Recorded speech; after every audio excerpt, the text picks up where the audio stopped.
Assalamualaikum warahmatullahi wabarakatuh. Perkenalkan nama saya Nafia, NIM D1A021634. Di sini saya akan membahas terkait penyelesaian sengketa dalam kasus investasi AMCO versus Indonesia melalui ISCID. Yang pertama, latar belakangnya, Konvensi ISCID terbentuk sebagai akibat dari situasi perekonomian dunia di era tahun 1950 sampai dengan 1960-an, ketika beberapa negara berkembang menasionalisasi perusahaan-perusahaan asing yang berada di dalam wilayahnya.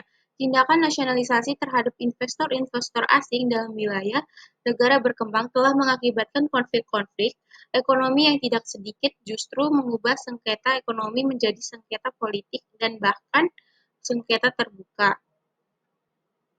Pemerintah Indonesia mengartifikasi konvensi tentang penyelesaian sengketa mengenai penanaman modal antar negara dan warga negara lain melalui Undang-Undang Nomor 5 Tahun 1968 Pasal 2 Undang-Undang Nomor 5 Tahun 1968 menyatakan bahwa sesuatu perselisihan mengenai penanaman modal antara Indonesia dengan negara-negara asing diputuskan menurut Konvensi ISCID dan mewakili Republik Indonesia dalam perselisihan tersebut untuk hak substitusi.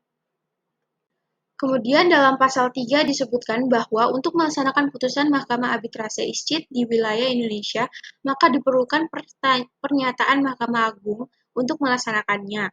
Pada tahun 1966, Indonesia baru berperkara di hadapan ISCID ketika melawan AMCO Asia Cooperation, di mana pada saat itu posisi Indonesia menjadi tergugat dan AMCO Asia Cooperation menjadi penggugat.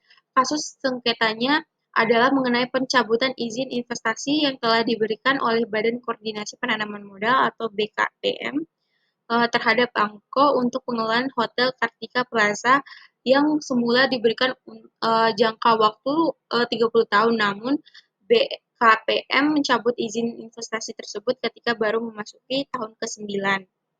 Lanjut ke proses putusan. Dalam tingkat pertama, tim arbitrase memberikan keputusan yang terlalu menitikberatkan pada ketentuan hukum internasional dan juga lebih mengutamakan perasaan keadilan dan keputusan, dan di sini pemerintah Indonesia dikalahkan. Terhadap hasil putusan tingkat pertama, Indonesia mengajukan permohonan untuk membatalkan putusan tersebut. Tindakan Indonesia dalam mencabut lisensi atau izin penanaman modal asing dianggap benar sesuai dengan hukum nasional yang berlaku, sehingga pemerintah Indonesia seharusnya bebas dari kewajiban membayar ganti kerugian.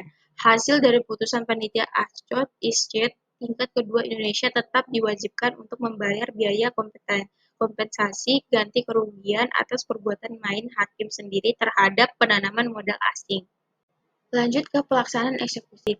Kasus sengketa antara pemerintah Indonesia dalam perkara Hotel Kartika Plaza Indonesia telah diputus dalam tingkat pertama oleh lembaga ISCID yang putusannya berisikan bahwa pemerintah Indonesia telah dinyatakan melakukan pelanggaran baik terhadap ketentuan hukum internasional maupun hukum Indonesia tersendiri. Pemerintah Indonesia diwakili oleh Badan Koordinasi Penanaman Modal atau BKPM telah melakukan pencabutan lisensi penanaman modal asing yang dilakukan oleh para investor asing seperti AMCO Asia Cooperation, Pan American Development, dan PT AMCO Indonesia.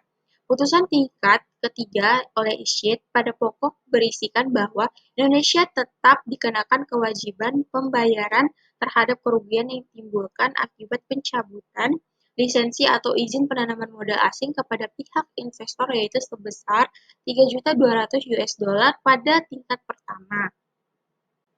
Sekian yang dapat saya sampaikan, lebih dan kurangnya saya mohon maaf. Wassalamualaikum warahmatullahi wabarakatuh.